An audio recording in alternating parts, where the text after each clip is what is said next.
Hello बच्चों, good morning. This is the chapter for class 10th in geography, resources and development.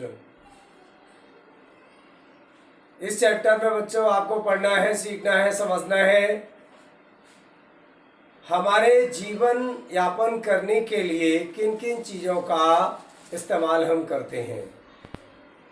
क्या आपको पता है कि आप जिन संसाधनों का प्रयोग करते हैं वो रिसोर्सेस कौन कौन से आपके प्राकृतिक हैं और कौन से आपके मैन मेड हैं। अब यहाँ पर हम बात करते हैं everything available in our environment which can be use to satisfy our needs provided it is technologically accessible, economically feasible and culturally accessible can be termed as resource। जिन चीज़ों का हम अपने जीवन में प्रयोग करते हैं, चाहे तकनीक रूप में, चाहे आप आर्थिक रूप से, चाहे आप विभिन्न प्रकार के ईंधनों के रूप में यूज़ करते हैं, वो सभी हमारे प्राकृतिक संसाधन कहलाते हैं। अब यहाँ पर हम बात करेंगे फिजिकल एनवायरनमेंट और नेचर की। हमारे चारों तरफ प्रकृति है और प्रकृति में ह्यूमन बीइंग क्या है, इस फिगर से हम समझ पाएंगे कि ये जो ह्यूमन बीइंग है वो किस तरीके से physical environment, nature, human beings, technology और इंस्टीट्यूशंस। हम लोग विभिन्न संस्थानों से क्या करते हैं, जो हमारे प्राकृतिक रिसोर्सेस हैं उनका प्रयोग करते हैं। आगे हम बात करेंगे कि जो हमारे नेचुरल रिसोर्सेस होते हैं, नेचुरल रिसोर्सेस को हम किस तरीके से अपने दैनिक प्रयोग में लाते हैं। यहाँ पर देखेंगे, ये देखिएगा, the process of transformation of things available in our environment involves N interactive relationship between nature. हमारे जीवन और हमारे साथ जो भी विभिन्न प्रकार की प्रोसेस होती है, जितनी भी प्रोसेसेस होती हैं, जो भी ट्रांसफॉर्मेशन होता है, बदलाव होता है, वो मनुष्य और प्रकृति के बीच में, उसी को हम एनवायरनमेंट कहते हैं। उसके साथ साथ इसमें टेक्नोलॉजी एंड इंस्टीट्यूशंस भी आते हैं। Human beings interact with nature through technology.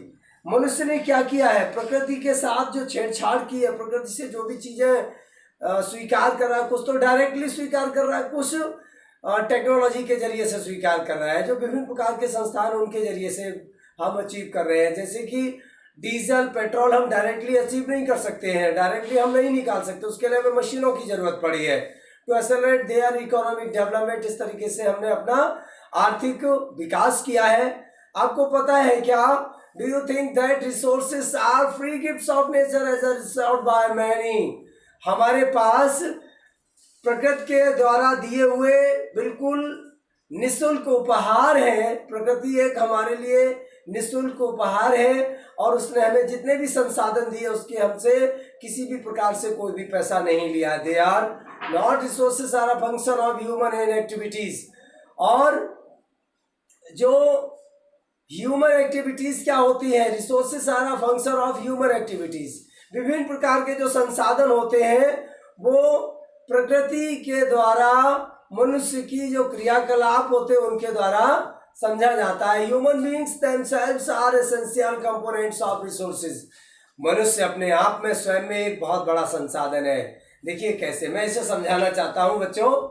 क्या होता है, प्रकृति में जो भी चीजें हैं वो अपने आप में तभी कारगर है, तभी उनका यूज है जब ह्यूमन बीइंग अपने आप में उन चीज़ों का इस्तेमाल करता है। और जब ह्यूमन बीइंग खुद में उन चीज़ों का इस्तेमाल करता है तो वो रिसोर्सेस और डेवलप होते हैं। They transform material available in our environment into resources.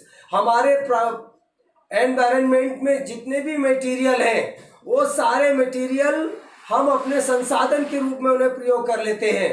These resources can be classified in the following ways. इन सभी रिसोर्सेज को हम विभिन्न प्रकार से प्रयोग करते हैं, जो भी यहाँ पर दिया हुआ है। क्या है, on the basis of origin, biotic and abiotic. जैसे हमारे पास जितने भी प्राकृतिक संसाधन दिए हैं उनकी जो ओरिजिनलिटी है या जो ओरिजिन मीन्स उत्पत्ति है वो बायोटिक रूप में हुई है और अबायोटिक रूप में हुई है। बायोटिक रूप में जो भी हमारे जीवन में जिन चीज़ों का इस्तेमाल किया जाता है, जिन संसाधनों का इस्तेमाल किया जाता है, वो संसाधन आपके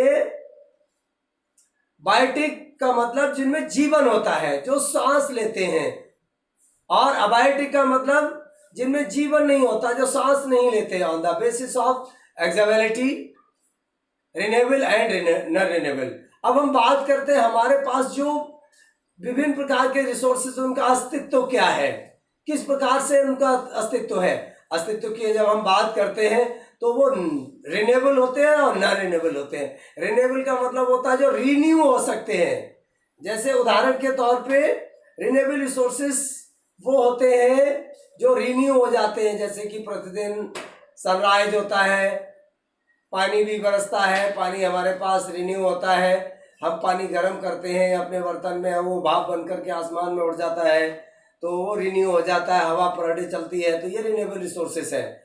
उसके बाद बात करते हैं कुछ रिसोर्सेस ऐसे होते हैं जो ऑनरशिप के आधार पे होते हैं, individual, community, national and international. आगे इनके बारे में डिटेल में समझाएं। On the basis of status of development, potential development, stock and reserve से इसके आधार पे होता है।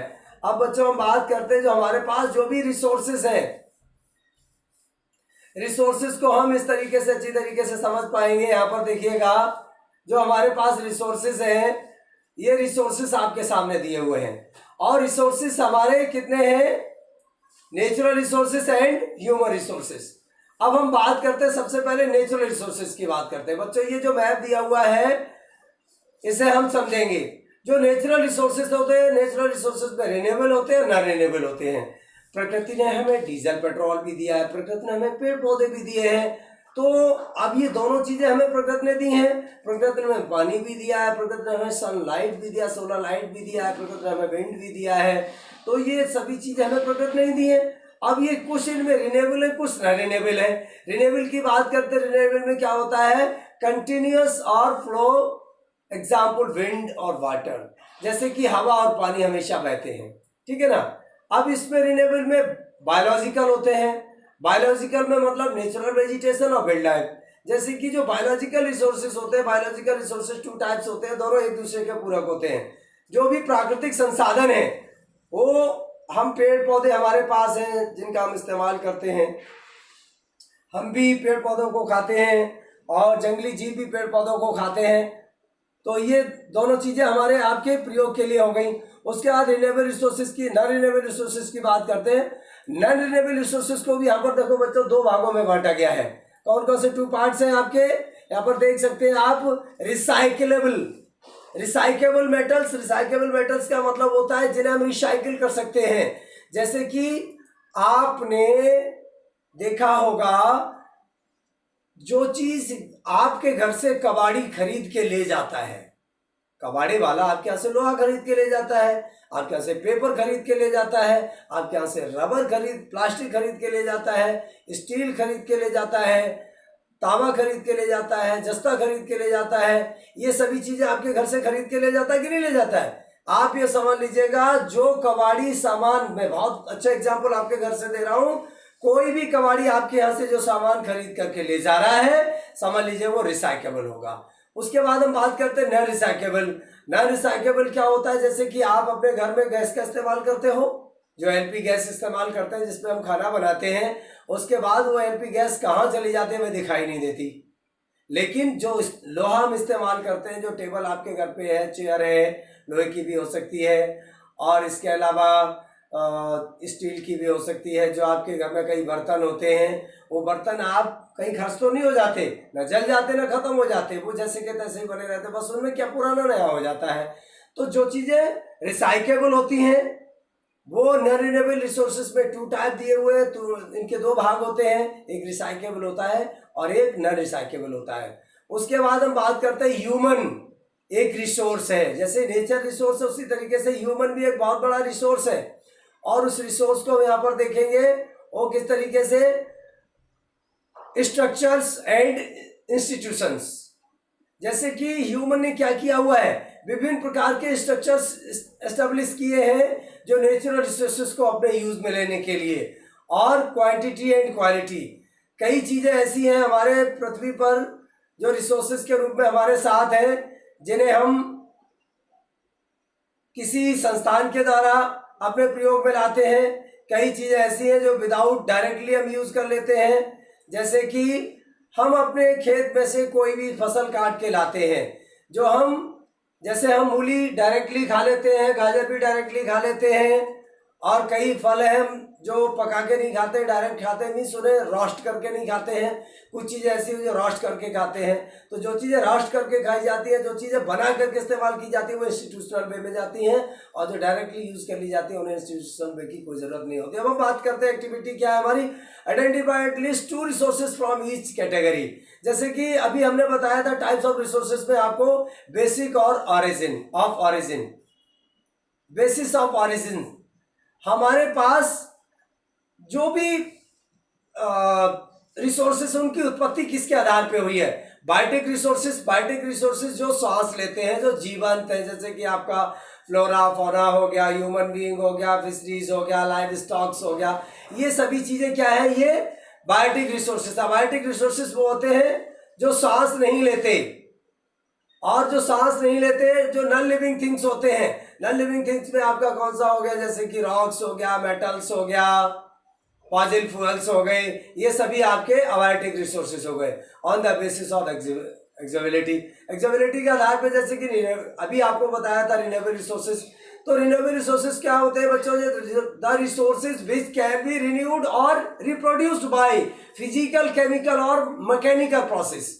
कोई भी चीज जिसकी स्थिति बदल देते हैं हम, जैसे कि पत्थर हमने लाया, मूर्ति बना दी, पत्थर हम लेकर क्या हमने ईंट बना दी, और कई प्रकार के केमिकल मिलाकर के हमने कई चीजें बना देते हैं, जो हम बॉडी ऑइंटमेंट का इस्तेमाल करते हैं, अपने बालों में तेल लगाते हैं। कई उसमें नेचुरल ऑयल भी होता है और मिनरल ऑयल भी मिक्स होता है उसमें। कई प्रकार के हम दवाइयाँ बनाते हैं, उसमें केमिकल का इस्तेमाल करते हैं, सोप बनाते हैं, केमिकल का इस्तेमाल करते हैं, और उसे मैकेनिकल प्रोसेस के जरिए से, मीन्स मशीन के प्रयोग के जरिए से हम इसे अपने इस्तेमाल के योग्य बनाते हैं। तो वो रिन्यूएबल रिसोर्सेस होते हैं। और उसके साथ साथ क्या होता है, रिन्यूएबल और replenishable resources. For example solar and wind energy, जैसे कि सोलर एनर्जी है, विंड एनर्जी है, ऐसे कई लोग क्या करते हैं, सोलर एनर्जी को अपने बैटरी में स्टोर कर लेते हैं। ये भी एक ऐसा रिसोर्स है जिसे हम जो सोलर प्लेट के जरिए से हमने क्या किया, एनर्जी को स्टोर कर लेते हैं। और विंड को भी, कुछ लोग जो विंड मिल्स लगे हुए हैं आपके जो थार डेजर्ट, जहाँ डेजर्ट एरिया होते हैं, वहाँ पर मोस्टली विंड का स्पीड बहुत ज़्यादा फास्ट होता है, और कुछ कोस्टल एरियाज भी होती है, वहाँ पर भी विंड का स्पीड बहुत फास्ट होता है। तो वहाँ पर हमने विंड मिल्स लगाए हुए, हमने विंड को एनर्जी के रूप में यूज़ करना शुरू कर दिया। वाटर फॉरेस्ट, वाटर भी अपने आप ही बहुत बड़ा एनर्जी होता है, जो हम हाइड्रो इलेक्ट्रिसिटी उत्पन्न करते हैं उससे। फॉरेस्ट एंड विल्ड लाइफ, जो हमारा जंगली जीवन होता है, वो भी अपने आप में एक बहुत बड़ा रिसोर्स है। ये सभी रिसोर्सेज रिन्यूएबल रिसोर्सेज होते हैं। द रिन्यूएबल रिसोर्सेज में further be divided into continuous और फ्लो। जो हमारे रिन्यूएबल रिसोर्सेज होते हैं उन्हें हमने कई भागों में बांटा है। Non renewable resources figure number 1.2 जो आपके सामने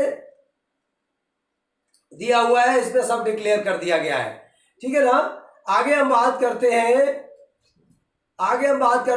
नॉन रिन्यूएबल रिसोर्सेज की। नॉन रिन्यूएबल रिसोर्सेज कौन से होते हैं जिन्हें हम रिन्यू नहीं कर सकते हैं, जो हमारे फॉसिल फ्यूल्स होते हैं। आज से मिलियंस ऑफ ईयर्स बिफोर हमारे पृथ्वी पर, उससे पहले जब अस्तित्व था तो एक प्रलय आया होगा एग्जाम्पल के तौर पे, और उसके बाद जितने भी फ्लोरा फौना ह्यूमन बीइंग सभी अर्थ क्रस्ट में मिल गए, और अर्थ क्रस्ट में मिलने के बाद आज जिनका हम फॉसिल फ्यूल्स के रूप में इस्तेमाल करते हैं, कोयला है, मिट्टी का तेल है, और आपका डीजल है, पेट्रोल है, एलपीजी है, ये सभी चीज़ों का इस्तेमाल हम फॉसिल फ्यूल्स के जरिए से करते हैं। और ये हमारी पृथ्वी में जितना स्टोर है वही रहेगा, धीरे धीरे हम खर्च कर लेंगे, उसके बाद फिर वो खत्म हो जाएगा, क्योंकि उसकी एक निश्चित सीमा है। On the basis of ownership, अभी हमने बात की थी ना ऑनरशिप। ऑनरशिप क्या होता है, जैसे कि किस चीज पर किसका हक है, मालिक किसका कौन है। इंडिविजुअल रिसोर्सेस, आपका घर आपका इंडिविजुअल रिसोर्स होता है, आपका कंप्यूटर आपका इंडिविजुअल रिसोर्स है, आपका मोबाइल आपका इंडिविजुअल रिसोर्स है, उस पर किसी दूसरे का हक नहीं है। These are also owned privately by individuals, इस पे अपना निजी हक होता है, वो अपना इंडिविजुअल रिसोर्स माना जाता है। Many farmers own land which is allotted to them by government, सरकार के द्वारा कई किसानों को एक जमीन दी गई है, वो उसका कैसा होगा, इंडिविजुअल रिसोर्स हो गया। Places are there are people with land ownership, but there are many who are landless, कई ऐसे लोग होते हैं जिनके पास जमीन नहीं होती, कई ऐसे जिनके पास जमीन होती है। तो जो लोग लैंडलेस होते हैं उनके पास अपने कई लोगों के पास अपना घर भी नहीं होता है, जमीन भी नहीं होती है, तो उनकी ओनरशिप सिर्फ और सिर्फ अपने आप पे स्वयं पर होती है, बाकी किसी पे नहीं होती है। अर्बन पीपुल ओन प्लॉट्स, जो शहर के लोग होते हैं उन लोगों के पास भी प्लॉट्स होते हैं, अपने घर जो अपनी प्रॉपर्टी होती है, हाउसेस घर होते हैं। और इसके साथ साथ प्लांटेशन, जो पेड़ पौधरोपण की जाती है बड़े बड़े जगहों पर, उनका अपना निश्चित निजी एरिया होता है। पास्चर लैंड्स, जो चरागाह होते हैं, पॉन्ड्स तालाब होते हैं, वाटर वेल्स एटसेट्रा, इनकी कई चीज़ें ऐसी होती है जो इंडिविजुअल ऑनरशिप में भी होती है और कम्युनिटी ऑनरशिप में भी होती है। Are some of the examples of resources ownership by individuals. तो आपको समझ में आया, मैंने एग्जांपल दे दिया। जिन चीजों पर आपका अपना निजी अधिकार होता है वो आपका इंडिविजुअल ऑनरशिप होता है। कम्युनिटी ऑनरशिप क्या होता है? कम्युनिटी ऑनरशिप हम लेते हैं, there are resources which are accessible to all the numbers of community villages, grazing grounds, buried grounds, village etcetera. जैसे कि जो कम्युनिटी ऑनरशिप क्या होता है? कम्युनिटी ऑनरशिप का मतलब होता है जिस प्रॉपर्टी पर किसी व्यक्ति, एक समुदाय, विशेष समुदाय का अधिकार होता है।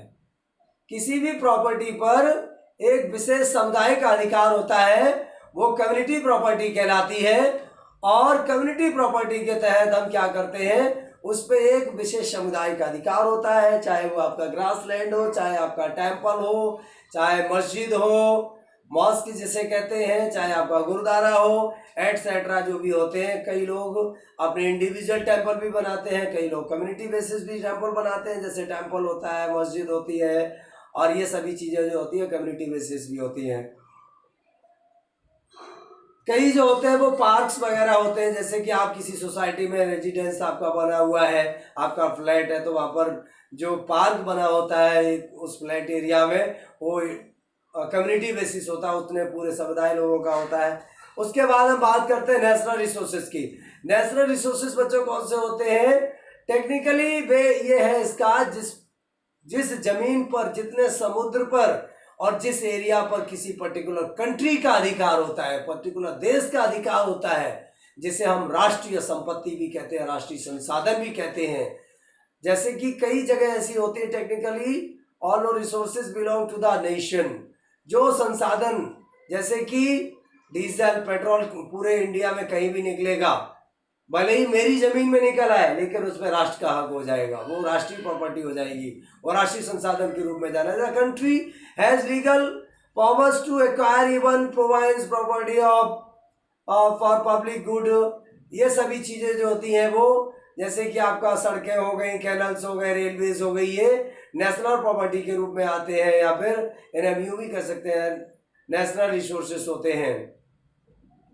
और उसके साथ साथ कई प्रकार के डेवलपमेंट होते हैं, चाहे वाइल्ड लाइफ ले लो, चाहे फॉरेस्ट ले लो, ये सभी चीज़ें जो होती हैं वो आपकी नेशनल प्रॉपर्टी के तहत आती हैं। और उसके साथ हम बात करते हैं, उसके बाद हम बात करते हैं इंटरनेशनल रिसोर्सेज। बच्चों, इंटरनेशनल रिसोर्सेज क्या होते हैं? इंटरनेशनल रिसोर्सेज का मतलब होता है अंतर्राष्ट्रीय लेवल के जो रिसोर्सेज होते हैं, संसाधन होते हैं, वो इंटरनेशनल रिसोर्सेज कहलाते हैं।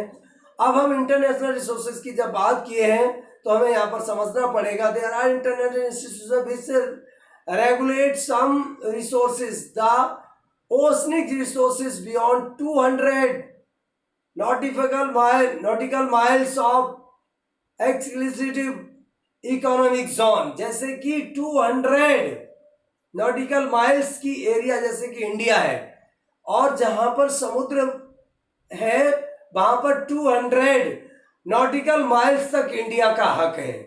उसके बाद इंडिया के बाद दूसरा कंट्री है तो 200 माइल्स तक उसका हक है उस समुद्र पर, और दोनों 200 मीन्स 400 नॉटिकल माइल्स के बीच का जो हिस्सा है वो आपका इंटरनेशनल रिसोर्स है, इंटरनेशनल प्रॉपर्टी हो गई। 200 माइल्स तक उस समुद्र में अगर डीजल, पेट्रोल, माइंस कोई भी चीज मिलती है तो उस पर इंडिया का हक है। 200 नॉटिकल माइल्स के बाद जो हक है वो इंटरनेशनल एरिया हो जाता है, वहां पर जो भी संसाधन होते हैं वो दूसरे कंट्री, वो पूरे विश्व का होता है। तो यहाँ पर ये आपका इस तरीके से दर्शाया गया कौन कौन सी प्रॉपर्टी इंटरनेशनल होती है, कौन सी प्रॉपर्टी आपकी इंडिविजुअल कंट्री की होती है, कौन कौन सी प्रॉपर्टी आपकी इंडिविजुअल होती है, कौन सी कम्युनिटी बेस्ड होती है। अब यहाँ पर हम बात करेंगे, क्या आपको पता है, do you know that India has got the right to mine manganese nodules from the bed of the Indian Ocean. Bharat जो इंडियन ओशन, हिंद महासागर में मैग्नीज की माइंस है, उसमें अधिकार किसका है, भारत का है। From that area which lies beyond the exclusive economic zone identify some other resources which are international in nature. देखा जाए तो वो इंटरनेशनल है लेकिन वो भारतीय या हिंद महासागर में आता है वो area. On the basis of the status of development potential resources. अब हम बात करते हैं डेवलपमेंट किस तरीके से होता है। पोटेंशियल डेवलपमेंट की बात करेंगे हम। सबसे पहले पोटेंशियल रिसोर्सेज की बात करेंगे। Resources which are found in a region, किसी एक क्षेत्र में, जैसे कि कई ऐसी चीजें होती हैं जो एक इंडिविजुअल क्षेत्र में पाई जाती हैं और कई ऐसी चीजें होती हैं जो सार्वजनिक पाई जाती हैं। अब हम लोग गैंगटिक प्लेन एरिया में भी से बिलोंग करते हैं तो यहाँ पर माइंस वगैरह बहुत कम है, और जबकि आप देखेंगे आप झारखंड में चले जाएंगे तो वहाँ पर माइंस है। आप इधर कई ऐसे क्षेत्र हैं जहाँ पर राजस्थान में चले जाएंगे, गुजरात में चले जाएंगे तो यहाँ पर भी कई प्रकार की माइंस पाई जाती हैं, जबकि अपने यहाँ माइंस नहीं है। कई जगह ऐसी है जहाँ पर सोलर एनर्जी बहुत ज़्यादा यूज़ की जाती है, कई ऐसी जगह जहाँ पर विंड एनर्जी का इस्तेमाल किया जाता है, जहाँ हवाएं बहुत तेज चलती हैं।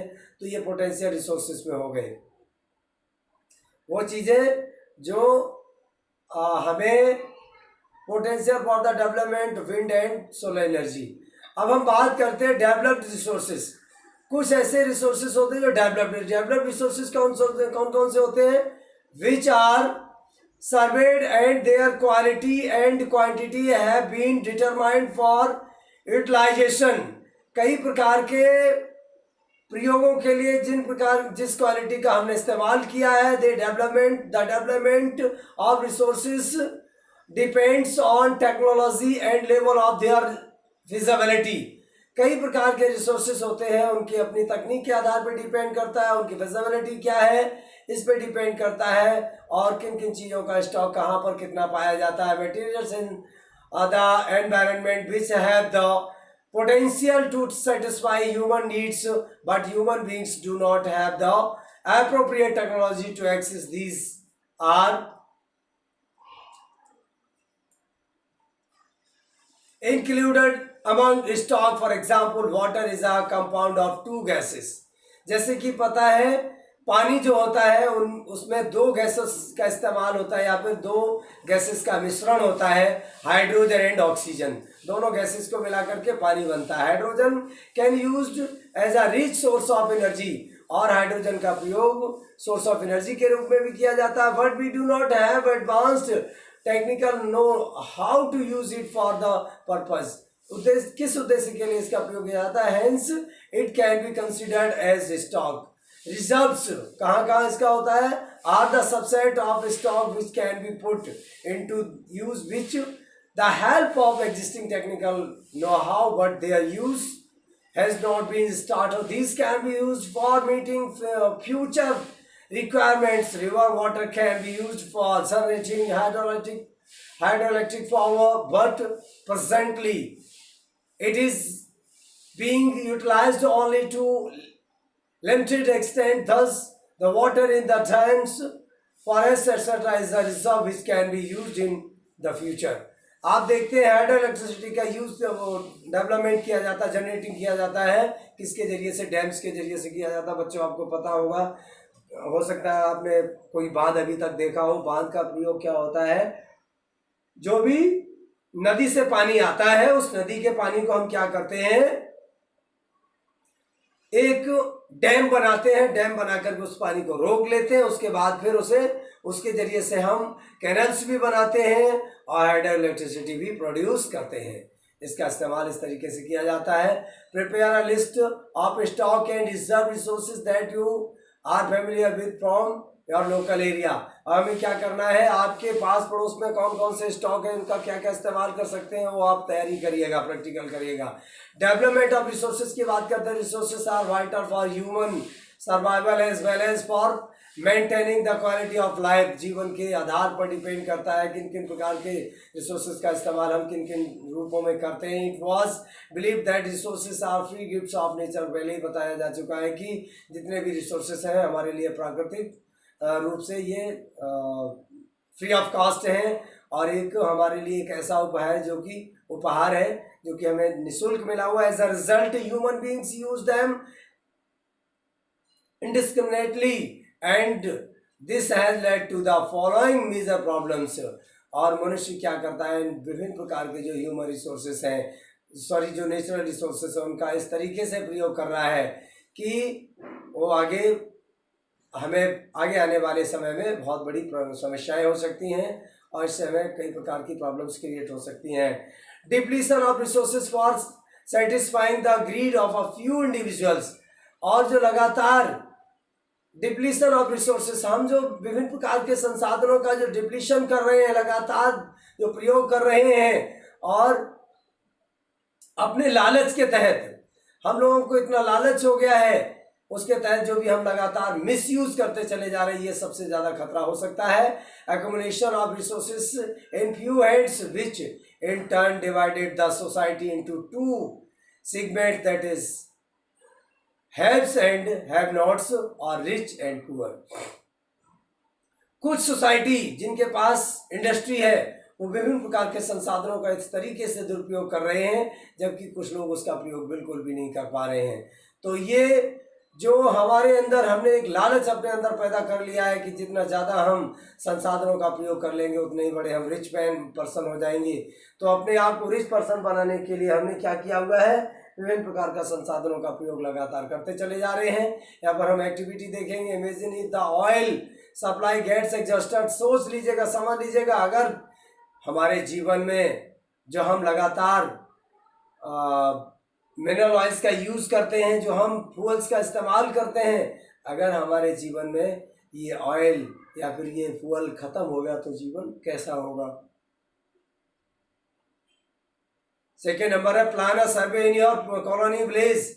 हमें क्या क्या करना है बच्चों, ये देख सकते हैं, ये आपके लिए होमवर्क है। इसे आपको प्लान करना है, सर्वे करना है अपनी कॉलोनी में किस तरीके से। आगे हम बात करते हैं। Indiscriminate exploitation of resources has led to global ecological crisis such as global warming, ozone layer depletion, environmental pollution and land degradation। लगातार हम लोग जो विभिन्न प्रकार के जो हमारे पास रिसोर्सेज है उनका हम दुरुपयोग जो कर रहे हैं, जो लगातार उनका हम डिप्लीशन कर रहे हैं, उनका लगातार हम क्षरण कर रहे हैं, उससे ग्लोबल इकोलॉजिकल क्राइसिस हो रहा है। ग्लोबल इकोलॉजिकल क्राइसिस क्या हो रहा है, जैसे जो हमारी ग्लोबल वार्मिंग बढ़ रही है। ग्लोबल वार्मिंग क्यों बढ़ रही है, क्योंकि जो ओजोन लेयर है उसमें डिप्लीशन हो रहा है, उसमें नुकसान हो रहा है। और जब ओजोन लेयर हमारे पृथ्वी पर हम लगातार जब पॉल्यूशन करते रहेंगे तो ओजोन लेयर में डिप्लीशन होगा, और जब ओजोन लेयर में डिप्लीशन होगा तो ग्लोबल वार्मिंग होगा, और हमारे ग्लोब में इतना वार्म हो जाएगा हमारा ग्लोब कि हमारा जीवन यापन बहुत मुश्किल हो जाएगा। उसके साथ साथ बच्चों, an equitable distribution of resources has become essential for a sustained quality of life and global peace। हमें क्या करना है, सस्टेन क्वालिटी ऑफ लाइफ, हमें अपने जीवन को फ्यूचर के लिए बनाए रखने के लिए फ्यूचर हमें जो भी विभिन्न प्रकार के रिसोर्सेज मिले हैं उन्हें जीवन में फिर से अपने आगे आने वाली पीढ़ी के लिए बनाए रखने के लिए हमें इसे क्या करना पड़ेगा, ग्लोबल को पीस रखना, मीन्स अगर शांत रखना चाहते हैं, अगर हम इसे स्वस्थ रखना चाहते हैं तो हमें विभिन्न प्रकार के संसाधनों का बहुत ही बैलेंस तरीके से प्रयोग करना पड़ेगा, चाहे कोई एक देश हो चाहे पूरा विश्व हो।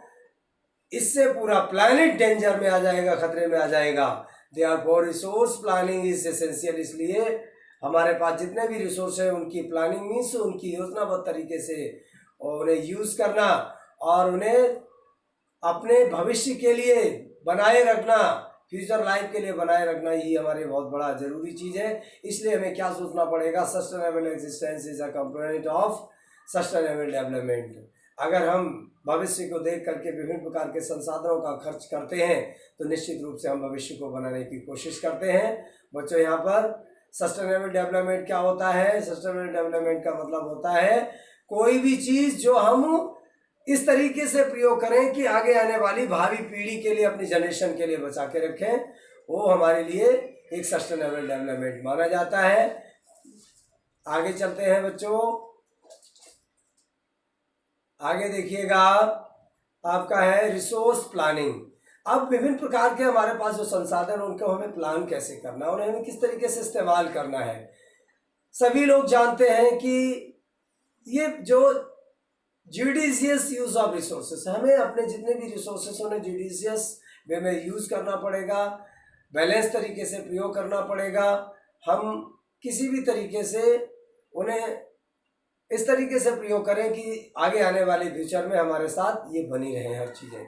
Which has enormous diversity in the availability of resources.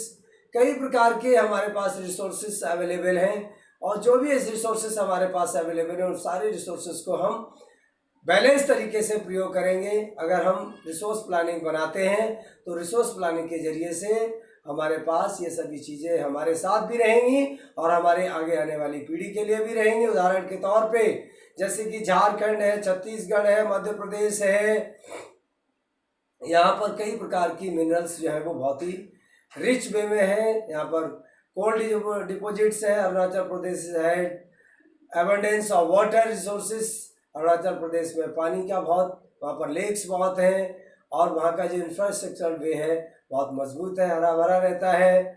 और इसके साथ साथ the state of Rajasthan is very well endowed with solar and wind energy.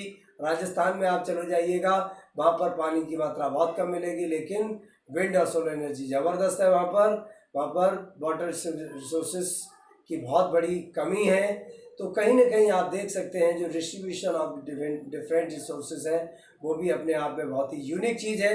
The cold desert of Ladakh is relatively isolated from the rest of the country. एक लद्दाख जो क्षेत्र है वहाँ पर बर्फ बहुत ज़्यादा जमती है, अपने आप में ये कोल्ड डेजर्ट माना जाता है। इस स्थान पर अधिकतर लोग अपने आप को आइसोलेट फील करते हैं, एकाकी महसूस करते हैं। It has very rich cultural heritage. यहाँ पर प्राकृतिक स्तर से अगर देखा जाए तो बहुत बड़ी विरासत है, but it is deficient in water. लेकिन यहाँ पर पानी की बहुत बड़ी कमी है। Infrastructure and some vital minerals, यहाँ पर कई प्रकार के मिनरल्स भी बहुत ज़्यादा अच्छे तरीके से पाए जाते हैं, लेकिन सबसे बड़ी कमी जीवन यापन यहाँ पर बहुत तंग है। This calls for balance resource of planning at the national. और हमें क्या करना है कि अपने पृथ्वी पर जो भी हमारा जीवन यापन है उसे हमें बैलेंस में लाना है। आगे बात करते हैं resource planning in India. Bharat में विभिन्न प्रकार के संसाधनों को किस तरीके से प्लान किया गया है। Identification and inventory of resources across the regions of the country. कई ऐसे क्षेत्र हैं जहां पर अलग अलग प्रकार के रिसोर्सेज पाए जाते हैं। दिस इन्वॉल्व्स सर्वेइंग, इसकी हमें सर्वे की ज़रूरत है, मैपिंग की ज़रूरत है और क्वालिटेटिव की ज़रूरत है। इसके साथ साथ क्वांटिटेटिव की मतलब कौन सी चीज़ कहाँ पर ज़्यादा पाई जाती है, किस मात्रा में पाई जाती है, सभी चीज़ों को समझने की ज़रूरत है और उसे एस्टिमेट करने की ज़रूरत है। इसके साथ साथ हमें मेजरमेंट भी करने की ज़रूरत है। Involving planning structure endowed with appropriate technology, और उचित टेक्नोलॉजी का हम इस्तेमाल करें। Skill industrial setup for implementing resource development plans, और जो भी हमारे रिसोर्स डेवलपमेंट प्लान है उन्हें भी अच्छे तरीके से यूज़ करें हम। Matching the resource development plans with over all national development plans. अगर हमने अपने आप में अपने राष्ट्र की प्लानिंग कर ली, अपने देश की प्लानिंग कर ली, तो पूरे विश्व की प्लानिंग हो जाएगी। और दूसरी बात यह कि अगर हमने स्वयं को प्लान कर लिया तो पूरे नेशन में प्लानिंग हो जाएगा। India has made concerted efforts for achieving the goals of resource planning right from the first 5-year plan launched after independence। जब से भारत स्वतंत्र हुआ तब से भारत ने 5 ईयर प्लानिंग किया है, और जो 5 ईयर बच्चों प्लानिंग किया है वो अपने आप में बहुत बड़ी यूनिक चीज़ है, क्योंकि 5 ईयर प्लानिंग से हम अगले 5 वर्षीय पंचवर्षीय योजनाएं बनाते हैं, और पंचवर्षीय योजनाओं के जरिए से हम क्या करते हैं, हम अपना एक सेटअप तैयार करते हैं, किस किस योजनाओं को कितने पैसे की ज़रूरत है, ये सभी चीज़ें हम तैयार करते हैं बच्चों। इसके साथ साथ हम बात करते हैं the availability of resources is a necessary condition for the development of any region. किसी भी क्षेत्र, किसी भी राष्ट्र के लिए, किसी भी एरिया के लिए वहाँ पर जो जो रिसोर्सेज अवेलेबल हैं उनका डेवलपमेंट करना, but mayor availability of resources in the absence of corresponding changes in the technology and institutions में हाइंडर डेवलपमेंट। ये जो हाइंडर मतलब अगर किसी भी प्रकार का डेवलपमेंट आप करना चाहते हैं तो बिना संसाधन के, बिना टेक्नोलॉजी के हमारा जो डेवलपमेंट है वो हाइंडर हो जाएगा। There are many regions in our country that are rich in resources. हमारे देश में कई ऐसे स्थान हैं, कई ऐसे क्षेत्र हैं जो अपने आप में विभिन्न प्रकार के संसाधनों के लिए बहुत ही धनी माने जाते हैं। जैसे कि आप बात कर सकते हैं, on the contrary there are some regions which have a poor resource base but they are economically developed. कई ऐसे क्षेत्र हैं जहाँ पर रिसोर्सेज तो कम है लेकिन वहाँ पर इकोनॉमिकली डेवलपमेंट बहुत ज़बरदस्त है, और वो उसके पीछे रीजन है वहाँ की मशीनरी वगैरह, ये सभी चीज़ें अपने आप में बहुत बड़ा प्रभाव माना जाता है। The history of colonisation reveals that rich resources in colonies were the main attractions for the foreign invaders. अब बच्चों बात करते हैं विदेशी हमारे पास इस तरीके से क्यों लालायित हो गए हमारे देश में रहने के लिए, उसके पीछे क्या रीजन रहा। विदेशियों को यहाँ पर रहने के पीछे सबसे बड़ा रीजन ये रहा क्योंकि यहाँ पर विभिन्न प्रकार के रिसोर्सेज पूरे भारत में थे, और रिसोर्सेज को देख करके विदेशी यहाँ पर आए और उन्होंने आकर के यहाँ पर अपना एस्टेब्लिशमेंट किया। मीन्स उन्होंने यहाँ पर कॉलोनिस्ट, जो मीन्स कॉलोनिस्ट का मतलब होता है दूसरी जगह से आकर के बसे हुए लोगों को कॉलोनाइजर या कॉलोनिस्ट कहते हैं। It was primarily the higher level of technological development of the colonising countries. जितने भी कॉलोनाइजिंग कंट्रीज हैं उनमें सभी में डेवलपमेंट ज़बरदस्त हुआ। That help them to exploit resources of other regions and establish their supremacy. और इससे क्या किया, कई अन्य क्षेत्रों में जो रिसोर्सेज थे उनका एक्सप्लॉइटेशन किया गया, उनका शोषण किया गया, और अपने आप को इन्होंने, जो कॉलोनिस्ट थे उन्होंने अपने आप को एक सुप्रीमेसी के रूप में एस्टेब्लिश किया। Therefore resources can contribute to development only when they are accompanied by appropriate technological development and institutional changes। कई प्रकार के जो टेक्नोलॉजिकल डेवलपमेंट होते हैं और उसके साथ साथ कई प्रकार के जो अदर डेवलपमेंट होते हैं, इंडस्ट्रियल डेवलपमेंट होते हैं, वो किसी भी देश को के फेस को और फिगर को चेंज कर देते हैं, वहाँ पर बहुत बड़ा परिवर्तन हो जाता है। India has experienced all this in different phases of colonization। Bharat के पास बहुत बड़ा एक उदाहरण माना जाता है। Therefore, in India development in solar and resource development in particular does not only involve the availability of resources but also with the technological quality of human resources and the historical experience of the people। ये जो लोगों के लिए बहुत बड़ा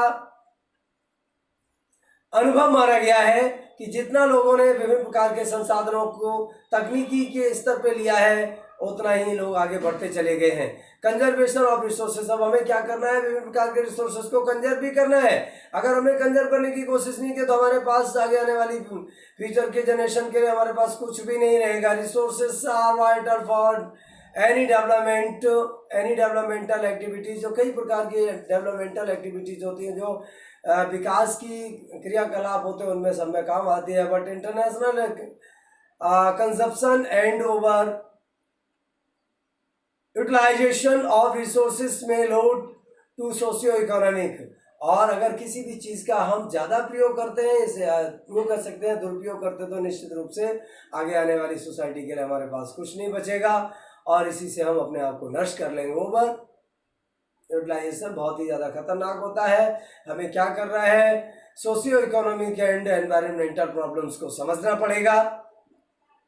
to overcome these problems, इन सभी समस्याओं से निपटारा या छुटकारा पाने के लिए resource conservation at various levels in important is, मतलब कंजर्वेशन, रिसोर्सेज का कंजर्वेशन, विभिन्न प्रकार के संसाधन उन्हें बचाना, उन्हें सुरक्षित करना हमारे लिए बहुत ही बड़ा आवश्यक है। अगर हमने ऐसा नहीं सोचा तो निश्चित रूप से हमारे आने वाली पीढ़ी के हम कुछ भी नहीं छोड़ पाएंगे। This had been the main concern of leaders and thinkers in the past. For example, Gandhi ji ने कहा था, क्या कहा था गांधी जी ने बच्चों? गांधी जी अपने आप में एक बहुत बड़े उदाहरण माने गए हैं। Voicing his concern about resources conservation in these words, there is enough for everybody's need and not for anybody's greed.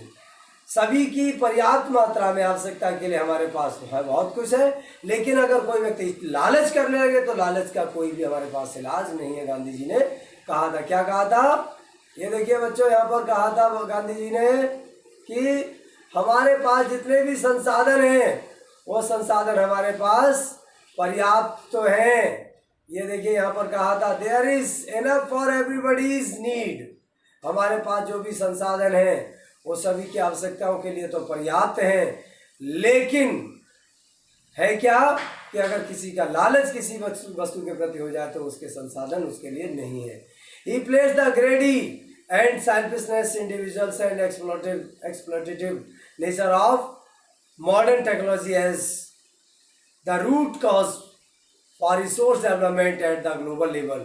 सबसे बड़ा उद्देश्य उनका ये था कि जो भी हमारे पास संसाधन है उसका हम इंडिविजुअली यूज करें, मिसयूज न करें, कम्युनिटी यूज करें, मिसयूज न करें, नेशनल यूज करें, मिसयूज न करें, इंटरनेशनली उसका यूज करें, मिसयूज न करें। अगर हम अपने विभिन्न प्रकार के संसाधनों का प्रयोग ग्लोबल लेवल से यूटिलाइज करते रहेंगे तो निश्चित रूप से ये सभी चीज़ें हमारे लिए बहुत ही लाभदायक रहेंगी, और जो चीज़ें हमारे लिए लाभदायक रहेंगी उतना ही हम आगे आने वाली पीढ़ी के लिए और कुछ छोड़ पाएंगे। और जो भी मासिस प्रोडक्शन है, मासिस प्रोडक्शन भी एक अपने आप में बहुत बड़ी इंपॉर्टेंट चीज़ है। और मैं समझता हूँ कि इतना चैप्टर आपको समझ में आ गया होगा। बच्चों, अगला पार्ट आपको अगले दिन या अगले वीडियो में बताएंगे। आप लोग जो भी लाइक और कमेंट करते रहिएगा वीडियो अगर पसंद आया हो तो। और इसमें मैं समझता हूँ कि मैंने हिंदी में लेक्चर ज़्यादा दिए हैं, आप लोग अगर इंग्लिश में लेक्चर ज़्यादा चाहते हो तो मैं इंग्लिश में भी लेक्चर दे सकता हूँ। ये आपको मैंने रिसोर्सेज के बारे में बेसिकली आज बताया। आपके लगभग 3 पेजेस कंप्लीट हो चुके हैं और 4 पेज शुरू होगा। धन्यवाद बच्चों, देखते रहिए लगातार एचएन पब्लिक स्कूल के सारे वीडियो देखते रहिए ताकि आपको अपनी नॉलेज को बूस्ट अप करने में आनंद आए। Thank you.